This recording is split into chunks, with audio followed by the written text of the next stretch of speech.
Panoramix! Les Romains sont là, on a besoin de potions magiques! Et une potion magique, une...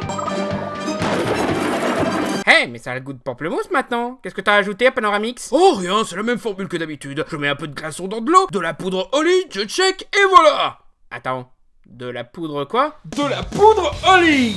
Sérieusement? Nous aussi on fait du sponsor pour ce type? Te plains pas, le travail de ta vie n'est pas résumé à une boisson énergisante au moins. Holly est une boisson énergisante saine, sans sucre, sans taurine, avec des arômes et colorants naturels, le tout vegan. Ça veut dire quoi, vegan? Oh, ça ressemble à un concept que seul un gros boomer stupide aurait l'idée d'en faire tout un arc pas drôle dessus. Clin d'œil. Holly est aussi écologique car la boisson n'est pas vendue en canette ou en bouteille en plastique, mais en sachet et pot contenant une poudre. C'est très simple à faire, tu prends ton shaker et la poudre de ton choix, mets de l'eau et des glaçons, ensuite mets une cuillère à café de poudre dedans.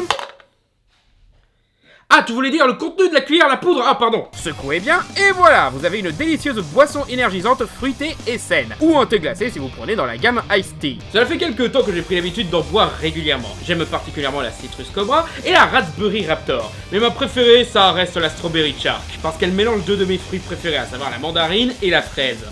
Parlez plus de fraises! Mais vous avez bien d'autres fruits et mélanges, grenades, figues de barbarie, cerises, raisins verts, et sans compter le retour des goûts estivaux, comme la watermelon whale à la pastèque et la Thai lime toucan au citron. Le tout avec de la New Caf, des cristaux de caféine qui vous boostent mais sans crash post-caféine. Ne me dis pas que le secret de la potion magique depuis le début c'est de la New Caf! Tu préfères que je dise que c'est de la taurine? Pas faux. Commandez-vous votre shaker et si vous avez des doutes sur votre Holly préféré, prenez un pack test avec plusieurs goûts et testez-les tous. Et quand vous aurez trouvé votre Holly préféré, prenez-vous-en un pot. Allez dans la description pour trouver le lien pour profiter de réduction de 5€ sur votre première commande avec le code Fermela5 et de 10% de réduction sur toutes les commandes avec le code Fermela. Merci beaucoup à Holly pour le sponsor et bonne vidéo à tous.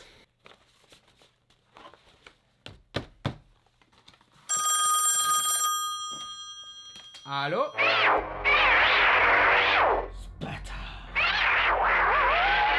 Tu l'as échappé belle la dernière fois, mais tu n'auras pas la même chance la prochaine fois. Tu as tué à nouveau. Non, c'est impossible. On l'a mis à l'abri, chez un autre studio qui sera mieux traité que par toi. Non!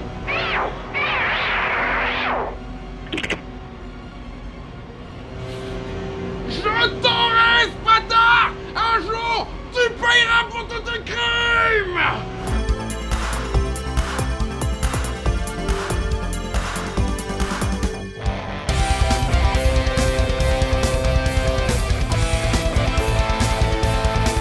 En 2018, Warner Bros annonce un projet de film centré sur Ville Coyote, du très populaire cartoon Bip Bip et Coyote, mélangeant animation et live action comme les précédents films Looney Tunes, qui serait une adaptation d'un article de New Yorker par l'humoriste Ian Frazier datant de 1990 intitulé Coyote vs Acme, imaginant un scénario où Coyote, après énormément d'échecs pour choper Bip Bip, en partie dû au dysfonctionnement des gadgets qu'il achète dans la célèbre compagnie fictive Acme, décide de porter plainte contre cette même compagnie. Au départ produit par Chris McKay, le réalisateur de Lego Batman, il quittera le projet qui sera récupéré par James Gunn, qui réalisait The Suicide Squad en à côté. Le réalisateur Dave Green se retrouve à la tête du film, après avoir fait un sympathique E.T.-alike Echo, et une suite moins pourrie du Tortue Ninja de Michael Bay, donc un faiseur, mais un faiseur qui a au moins la maîtrise technique pour un projet qui repose sur l'intégration de personnages animés en live, et surtout sur son écriture. Écriture gérée par James Gunn lui-même, mais aussi par Jeremy Slater, scénariste de The Umbrella Academy. Je vais m'arrêter à cet exemple-là pour aujourd'hui parce que je suis pas d'humeur pour me lancer dans un autre débat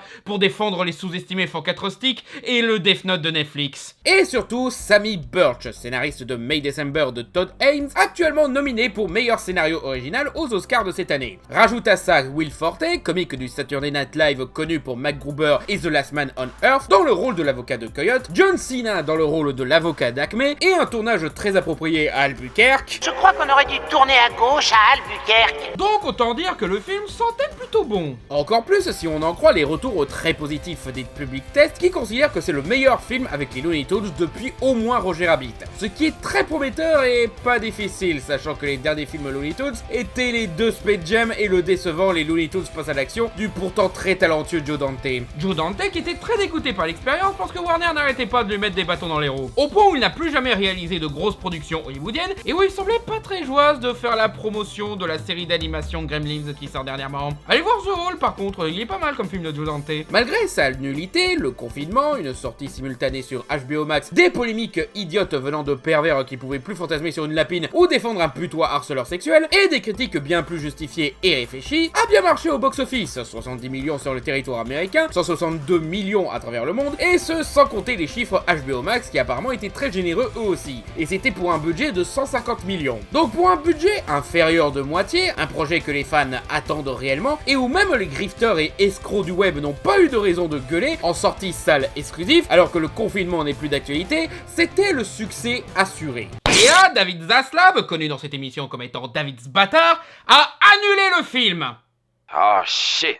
Here we go again. Oui, vraiment. Il a annulé le film comme il a annulé Bad Girl et Scooby 2. Même avant ça, il avait retardé le film car il devait d'abord sortir en juillet 2023, mais ils ont changé leur agenda pour à la place sortir Barbie. Probablement un bon move quand on voit le succès populaire et l'impact culturel qu'a eu le film, mais c'est quand même marrant de se dire qu'il y a une dimension parallèle où au lieu de Barbenheimer, on a eu Coyote Hunter.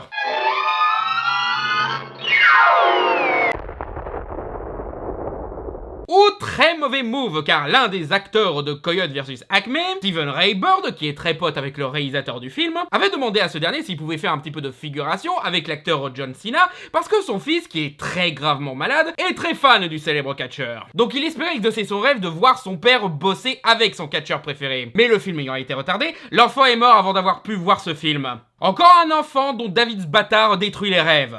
On se souvient encore de la petite de Bad Girl. Tu es méprisable. Ce qui empire quand le 9 novembre 2023, ils annoncent qu'ils ne sortiront pas le film. Ce qui est insensé. Déjà parce qu'avant même de montrer des images, les fans étaient enthousiastes. Mais en plus, le film était terminé. Ouais, c'est pire que Bad Girl qui était encore en post-prod et Scooby qui restait un travail de texture à finaliser. Là, le film entier était fini, 100% Platinum. Même la musique, un des derniers trucs que l'on fait dans la production d'un film, était dans la boîte. Le compositeur Steven Price, qui avait fait la musique de Gravity et des 3 derniers films d'Edgar Wright, avait même partagé un extrait sur les réseaux.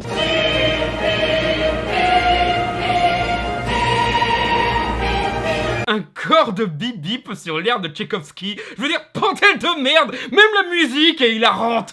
Littéralement, il suffit de le sortir, travail terminé et tout le monde pourra passer à autre chose. Mais non, on annule et personne ne sait pourquoi. C'en est un point où beaucoup ont théorisé que ce bâtard était traumatisé par les Looney Tunes, genre le comparant à Sable Pirate ou quelque chose quand il était petit. D'autres supposent que le côté tribunal contre une corporation l'a trigger, car étant lui-même un vil corporatiste qui traite ses clients comme de la merde, il a dû se sentir visé. Bien que, disons-le, il a rien à voir avec le personnage d'Acme. Parce que je prends Acme bien plus au sérieux que ce bâtard. Lui au moins il respectait ses contrats. Et il écoutait son conseil administratif. Moi, ma théorie, c'est qu'en arrivant chez Warner, un de ses potes lui a conseillé d'écouter une certaine chanson de Lonely Island pour se sentir un petit peu comme le boss. Mais au lieu d'écouter Like a Boss, il a écouté... ça aurait pu être pire. Il aurait pu écouter une autre chanson de Lonely Island. Mais ça aurait pu être mieux. Il aurait pu écouter une autre chanson de Lonely Island. Oui, je sais, je vais loin dans ma théorie. Mais c'est pour dire à quel point ce choix n'a pas de sens. Parce que même les arguments débiles utilisés pour justifier l'annulation de Bad Girl ne marchent pas. Le film allait sûrement être nul. Non, pas du tout. Le concept est génial, l'équipe est compétente et le public test était encourageant encore une fois. Oh, et aussi, tous les professionnels qui ont eu un aperçu disent que c'est excellent. I hate to be political, but relief! Coyote versus Acme!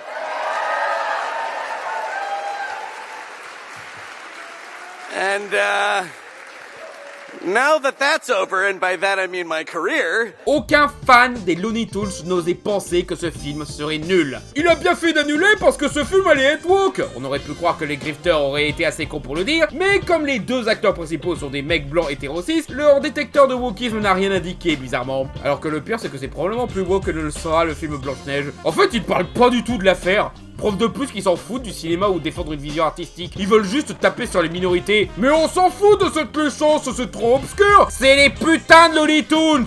Et c'est même pas un film sur Charlie Lecoq ou un autre Looney pas ouf là. C'est Coyote, l'un des plus populaires. Ça aurait coûté trop cher de finir le film. Il est déjà fini. Même l'argument officiel, annuler le film pour recouper 30 millions de dollars en remboursement de taxes, est absurde. Ils ont refusé de sortir un film qui, sorti sous de bonnes conditions, aurait rapporté des centaines de millions de dollars pour en économiser que 30. Par contre, Flash et Aquaman 2, pas de souci à les sortir. Oups. David Bata est censé être bon en affaires, non? Donc pourquoi quand il a la putain de poule aux œufs d'or, tout ce qu'il trouve à faire c'est décapiter la poule et s'en faire du poulet frit, alors qu'un seul de ses œufs en or pourrait lui permettre d'acheter tous les KFC du monde? À quoi tu sers ce bâtard? C'est ce qu'on appelle dans le métier un suicide audiovisuel. Quant à moi, si je puis me permettre, j'en ai ras le cul de bosser dans ces conditions de merde. Shit! Surtout que la raison pour laquelle il se serre la ceinture en annulant des films et supprimant des programmes pour ne pas payer de taxes, c'est pour rembourser le trou dans la caisse dû à son rachat de Warner. Donc, pourquoi il lâche pas Warner plutôt? Ça comblera le vide plus vite, hein. Et ils continuent à encore plus se serrer la ceinture parce qu'ils espéraient faire une autre fusion, cette fois avec Paramount. Ce qu'ils ont dû laisser tomber à bout d'un moment parce que... Bah, avec quel argent? Et vous pensiez que Disney assimilait trop de trucs, hein? Eux, ils sont en difficulté financière à cause des échecs commerciaux de leurs films et leur chute en bourse, et ils veulent déjà racheter un autre studio majeur. Et spoiler, tout le monde préfère voir un film Bip Bip Coyote que de voir une fusion entre Paramount et Warner. C'est encore plus con quand tu prends en compte le fait que Batgirl et Scooby 2, ce bâtard avait annulé ses films à ce moment-là car il venait tout juste d'arriver en poste. Donc tu peux imaginer que le mec a vu les projets en cours et a jugé que ces deux films ne marcheraient pas et qu'on devrait l'écouter lui parce que s'il est remplacé l'ancien patron c'est pour une bonne raison, blablabla. Sauf que dans ce cas-là, l'ancien patron n'est pas parti parce qu'il était incompétent, mais parce que t'as racheté la boîte et que tu t'es imposé comme nouveau patron, ce bâtard. Donc absolument rien qui prouve que t'es plus compétent que lui. L'ancien patron il a approuvé The Batman et Joker, toi t'as approuvé The Flash. Ferme ta putain de gueule. Non et puis de toute façon, au concours de l'incompétence, ce bâtard a un record olympique qui bat haut la main les producteurs de Justice League et de Wild Wild West. Parce que Coyote vs Acme, le tournage a commencé en avril 2022. Il est arrivé en poste à la tête de Warner en avril 2022. Le film a été tourné, monté, rajouté les effets spéciaux et l'animation et finalisé la composition de la musique sous son règne. Pourquoi il n'a pas annulé avant alors ? C'est un gros connard d'annuler le film, mais c'est un gros connard incompétent d'avoir laissé le film en production et attendre 1 année et 8 mois pour l'annuler. Là, ce n'est pas juste gâcher le travail de nombreux artistes, il a fait perdre le temps à tout le monde. Quoi, il annule des films qu'une fois par an? C'est un dieu païen à qui on doit sacrifier un film tous les ans, le mec? C'est pas mieux quand on prend en compte que, comme je l'ai dit, le film est produit et écrit par James Gunn, le mec qu'il a lui-même mis à la tête de DC Movies, qui plus ça avance, plus ça ressemble à une prison où on l'empêche de défendre ses potes. Mais il est encore plus incompétent quand on met ça dans le contexte de ses propos récents sur les productions pour enfants. We still haven't really been able to crack the kids. We have a huge amount of kids content. We haven't been able to crack that. We're going to attack that as well. So we think that strategy is really differentiates us, and we're gonna have to really promote it. We haven't been. Outre le fait que le mec passe pour un crétin après avoir dit « Oh, c'est bizarre, nos productions pour enfants sont sous-exploitées, je comprends pas pourquoi », alors que le mec a annulé un film Batgirl dont le public cible reste malgré tout les enfants et qui était notamment très attendu par une petite fille à qui ce bâtard a craché à la gueule en disant que les filles peuvent pas aimer les super-héros, annulé un film Scooby-Doo, licence pour enfants intemporelle qui fait toujours son succès, pratiquement détruit Cartoon Network en fusionnant les effectifs avec Warner Bros Animation, supprimé d'HBO Max les programmes pour enfants, notamment certains qui n'étaient pas distribués en format physique, qui sont donc maintenant quasiment Lost Media, ce qui comprend Infinity Train, Elliot le Terrien, La Colo Magique, Les Fungies, Tegan Sick, The Not Too Late Show avec Elmo, et plus de 200 épisodes de la série culte Rue Sésame, sans parler des séries d'animation pour adultes Final Space et Close Enough. Velma, par contre, pas de soucis, hein, il a même laissé la saison 2 se lancer. Mais en plus, cette enflure a dit ça le 8 novembre 2023. 24 heures avant qu'ils annoncent l'annulation de Coyote vs Acme. Mais qui a tué Warner? Quel mystère! Mais qui ça peut bien être? On saura probablement jamais. Et tu penses pouvoir t'occuper d'un deuxième studio hollywoodien majeur avec ça? Tu veux aussi tuer Nickelodeon? Annuler les longs métrages d'animation Avatar? Annuler Pat' Patrouille? Le mec a pratiquement purgé à lui tout seul toutes les productions familiales et pour enfants du studio. Le seul film pour enfants qu'ils ont sorti est Wonka, dont beaucoup disent que le succès est dû au fait que c'était une sécheresse en termes de films pour enfants dans la période de Noël 2023. Et c'est vrai que la vache, même en dehors de Warner, y avait rien en décembre. Je veux dire, t'avais quoi là, le film avec les canards d'Illumination là que personne n'a vu? Le reste c'était que des exclusivités sur streaming. Même le Disney il est sorti en novembre quoi. Pour vous dire à quel point c'est la merde, certains se demandent si Space Jam Nouvelle Ère n'essayait pas de nous prévenir de ce que ce bâtard nous réservait. Nous, on n'a rien à craindre. Oh, j'ai failli oublier. Tous les toons seront effacés, alors... T'aurais pas pu la boucler pour une fois, bec à la noix. Pipelette de malheur. On fait souvent la blague de les Simpsons ont prédit l'avenir et le monde est devenu comme South Park, mais à quel point on est dans la merde quand Space Jam 2 devient le prophète de notre ère. Mais bon, je sais ce que vous allez me dire. Attends, novembre 2023? Mais dis-moi MJ, tu serais pas encore plus en retard que la vidéo que t'étais censé faire pour les 60 ans de Doctor Who? Oui, c'est vrai que l'annonce elle date un petit peu, et oui, c'est vrai que j'ai toujours pas fini l'écriture de cet épisode sur Doctor Who. Je suis désolé, hein, l'épisode sur Flash m'a pris beaucoup de temps, et j'ai passé tout le mois de janvier à me reposer parce que décidément j'en avais bien besoin. Et je me suis pas dépêché de finir cette vidéo parce que j'avais envie de faire cette vidéo-là, et parce que j'ai un autre mini en tête que j'aimerais faire avant. Et un autre truc pour avril. Pour ma défense, il y a un autre événement Doctor Who qui arrive bientôt avec l'arrivée de la nouvelle série. D'ailleurs, j'ai hâte de voir ce que ça donne. Mais voilà, vous en faites pas, j'ai pas oublié cette vidéo. Faut juste que je trouve le courage de finir la période de Jodie Whittaker. Parce que... c'est compliqué. Il me reste 3 épisodes spéciaux, mais... Mais bref, tout ça pour dire que oui, le scandale de l'annulation de ce film date un petit peu. Mais c'est revenu en force dernièrement. Car après ça, le public a bien sûr fait savoir sa déception et surtout sa rage contre ce cancer qu'est David Bâtard en lançant des hashtags et pétitions pour forcer la sortie du film. Même Stephen Ray Bird a lancé une pétition car il en a marre que ce bâtard pisse tellement sur la tombe de son fils que la pierre tombale commence à s'effriter. Warner a alors annoncé qu'ils ouvraient les négociations pour revendre les droits de distribution du film à un autre studio. Amazon Prime semble être le plus intéressé et le plus logique vu qu'ils ont accueilli beaucoup de projets Warner comme la série Seigneur des Anneaux ou le Pass Warner en France, mais Netflix, Paramount, Sony et Apple ont aussi participé aux enchères. Oh la vache! Imagine c'est Disney qui rachète le truc. La honte que ce serait un film Looney Tunes distribué par Disney. Donc les gens étaient très contents de savoir que le film allait être sauvé du studio dirigé par un kaiju.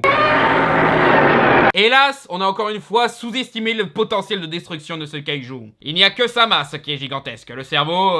En effet, le 9 février 2024, The Wrap confirme que Warner a refusé toutes les offres et n'a même pas laissé les intéressés surenchérir, disant qu'il voulait que les participants à l'enchère payent minimum 75 millions de dollars. Donc 5 millions de plus que le budget du film. La technique eBay de revendre un truc plus cher que ce qu'il t'a coûté. La bible des techniques d'arnaqueurs de merde, hein. Et que si personne ne propose une telle offre avant le 23 février, ils vont supprimer le film. Car apparemment c'est trop cher de garder le film dans un disque dur et de le ranger dans un tiroir. Ce qui suggère qu'ils n'avaient aucune intention de refiler le film à quelqu'un d'autre et qu'ils ont toujours eu l'intention de le cramer. Chose confirmée par l'équipe du film qui sentait bien que le studio n'était pas sûr de leur jeu douteux et que l'enchère n'était que de l'apparat, du damage control. Ils avaient déjà décidé du sort du film, ils voulaient juste que les gens arrêtent de critiquer. Et évidemment, c'était trop beau pour être vrai. Dans quelle dimension parallèle les producteurs hollywoodiens, surtout ce bâtard, la même bande de cons qui ont préféré bloquer l'entièreté de l'industrie une moitié d'année plutôt que de payer correctement les artistes qui bossent pour eux, allaient laisser les concurrents se faire de la thune sur le film qu'ils ont produit. Et ils ne peuvent pas non plus revenir sur leur décision, car que ce soit eux ou un autre qui sort le film, ils passeront pour des cons qui ont fait une erreur. Et les producteurs hollywoodiens comme eux préfèrent crever et devenir le bras droit du diable que d'admettre d'avoir eu tort sur une décision exécutive. Donc ils espèrent laisser les spectateurs dans l'ignorance du contenu du film, en espérant qu'on acceptera qu'ils ont tué un film qui n'aurait sûrement pas marché selon eux. Ce n'est pas le film de Schrödinger, bande de cons. Tout le monde savait que le film allait plaire. Pire, il confirme que bien que le film ait été finalisé, certains cadres de Warner n'ont vu qu'une director's cut, et ce bâtard ne l'a pas vu du tout. Ce fils de chien veut détruire un film qu'il n'a même pas vu. You can't keep getting away with it! Est-ce que Batman peut devenir réel pendant 2 minutes et dégager ce gros connard des locaux de Warner et faire en sorte qu'il pourra plus jamais y foutre les pieds? Au bout d'un moment, ça sert à rien ce que tu fais à part tout détruire et te positionner au sommet des pires producteurs hollywoodiens. T'as déjà battu Michael Eisner, Tom Rothman et Harvey Weinstein dans la catégorie décision de merde. Si tu refuses à ce point de gagner de l'argent avec ce film, bah bazarde-le sur YouTube ou quelque chose dans le genre au lieu d'empêcher les gens de le regarder. Pense au moins aux artistes qui ont bossé dessus, quoi. Genre Alex, connu sur Twitter comme étant Sokolom, qui a travaillé sur l'animation de Coyote vs Acme, mais qui ne peut pas utiliser des extraits dans sa bande démo pour démontrer son talent à de futurs employeurs. Tout ça parce que tant que Warner n'aura pas diffusé le film, les extraits sont protégés par un accord de non-divulgation. Juste 8 mois de travail inutilisable gaspillé. Et des artistes qui se sont pris une balle perdue comme Alex, il y en a sûrement plein d'autres à cause de cette histoire. Surtout qu'avec tout ce bordel, les fans ont tellement gueulé que quand la date butoir du 23 février est passée, Warner a même pas osé dire s'ils avaient détruit le film ou pas. Parce que les cadres exécutifs de Warner sont des lâches qui aiment pas avoir le mauvais rôle, même quand ils se foutent eux-mêmes dans la merde, à pas assumer qu'ils ont commis une erreur. Les fans vont même pousser pour que n'importe qui, même MrBeast, paye, ou pour que ce bâtard se fasse dégager et que Warner sorte enfin le film. Surtout qu'encore une fois, le film est fini. Mais pas besoin de faire de marketing énorme, le scandale de son annulation, l'engouement des fans et tout le reste ont déjà donné un écho à ce film. Sortez le minimum syndical de BA avant première pub YouTube et poster, ça suffira amplement. Même pour les images promotionnelles, Clément Diolo, journaliste qui travaille pour le podcast animation de Warner et qui m'a beaucoup aidé dans l'écriture de cette vidéo, a fait énormément de dessins et même de fausses affiches sur le film. Au point que les articles qui en parlent, y compris ma vidéo, utilisent son travail pour illustrer le film. Donc niveau marketing, le travail est déjà prémâché, hein. Cette histoire est une preuve ultime que les richards qui utilisent leur argent pour se mettre à la tête d'une entreprise ou d'un domaine dont ils ont aucune maîtrise sont le cancer de notre société. Que ce soit ce bâtard avec Warner, Bobby Kotick avec Activision Blizzard, Elon Musk avec Twitter ou Donald Trump avec la présidence, c'est de la merde qui ruine tout. Ils sont motivés non seulement par l'appât de gain, mais aussi par l'ego et la réécriture de notre monde pour convenir à leur personnalité toxique. Et je réitère ce que j'ai dit dans ma vidéo sur Batgirl. Défendre ce bâtard, c'est être un collabo. Pas littéralement, hein, faites pas genre que vous avez pas compris ce que j'ai dit, hein. Mais c'est se rendre complice, même à moindre degré, de l'appauvrissement de l'art, de la souffrance des artistes et de la ruine de l'industrie du cinéma. Le mec crame des films pour satisfaire son ego. Ma comparaison ne sort pas de nulle part. Heureusement, là, personne n'ose le défendre. Pas même les grifters qui ont créé tout un narratif comme quoi annuler Batgirl c'était une bonne chose pour combattre le wokisme. Eux, ils préfèrent rester dans le silence plutôt que de rappeler qu'ils ont défendu un tueur de film et qu'ils ont dit de la merde. Par contre, ils sont où les Snyder sexuels qui défendaient la vision artistique de Zack Snyder en harcelant toutes les personnes qui bossent chez Warner pour forcer leur Snyderverse inexistant là? Ce film-là, il a bien besoin de votre aide, hein, vous êtes où là? Surtout que depuis qu'on a laissé ce bâtard tuer des films, devinez quoi? D'autres studios commencent à faire la même chose. Netflix a annulé le film Mothership avec Halle Berry 2 ans après la fin de tournage, prétextant que le film n'était pas en état de sortir car il était trop mauvais, ce qui, quand tu vois le reste des films Netflix, vraiment est-ce que ça changerait quelque chose? Et même Disney a déplatformé des programmes exclusifs qui sont maintenant visibles qu'en téléchargement illégal, comme le très chouette film Le Cratère qui n'existait qu'un mois sur Disney+, alors que c'était la meilleure exclue de Disney+, de 2023, et la série Willow. Dont on parlera une prochaine fois, parce que j'ai jamais compris pourquoi Willow existe. Parce que le vrai fléau qui détruit le cinéma, c'est pas le wokisme, c'est pas Kathleen Kennedy, c'est pas le MCU, c'est pas Disney, c'était pas juste le MCU et Disney, c'est pas la mode des super-héros ou des univers cinématographiques, non! Le cancer du cinéma est toujours le même, on le sait, il a toujours tout détruit, et à chaque fois, on lui trouve un bouc émissaire pour que quelqu'un d'autre porte le chapeau de ses fautes. C'est tout simplement le capitalisme. Le capitalisme qui ne voit jamais un travail d'artiste dans un film, mais juste un produit exploitable, remplaçable et annulable. Pas plus de valeur qu'un paquet de chips. Un produit qu'ils exploiteront en faisant des suites inutiles, ressusciter des personnages enterrés depuis longtemps, rendre fades les licences les plus populaires, rendre superficiels les contes de notre enfance, et même tuer des films prometteurs pour un peu de retour sur taxe. Et quand on démontre par A plus B que leur décision est stupide et contre-productive, leur ego les empêche de l'admettre, quitte à brûler toute l'industrie pour cacher leur erreur. Donc, quand les producteurs hollywoodiens bafouent à ce point le travail des artistes, il est de notre devoir de nous battre pour la conservation du patrimoine. Et à force, on ne peut plus faire confiance en leur copyright, en leur plateforme, en leurs promesses. Donc,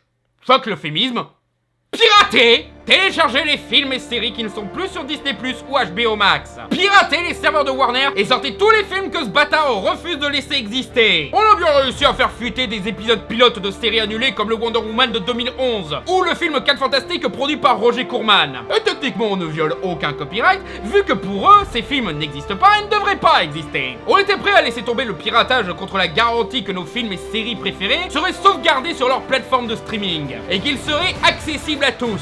Les producteurs hollywoodiens comme ce bâtard ont bafoué cet arrangement, donc ressortez-les émules, torrent, méga upload, zone téléchargement du bon vieux temps. Fais ce qui te plaît, vivre en pirate, c'est ça! Tu es un pirate! Merci d'avoir regardé cette vidéo, j'espère qu'elle vous a plu. N'hésitez pas à liker, commenter, vous abonner et cliquer sur la cloche pour être prévenu des prochaines sorties de la chaîne. Et si vous voulez soutenir l'émission, vous pouvez déposer un don sur Patreon, où vous y aurez accès au Discord privé de l'émission, ainsi que des exclusivités et infos sur l'avancée de la prochaine vidéo. Et vous aurez aussi des contreparties comme votre nom au générique, des badges, des mugs, des posters ou des t-shirts, ainsi que le choix d'un jeu pour un prochain live sur ma chaîne Twitch. Merci encore et à bientôt sur Fermez-la.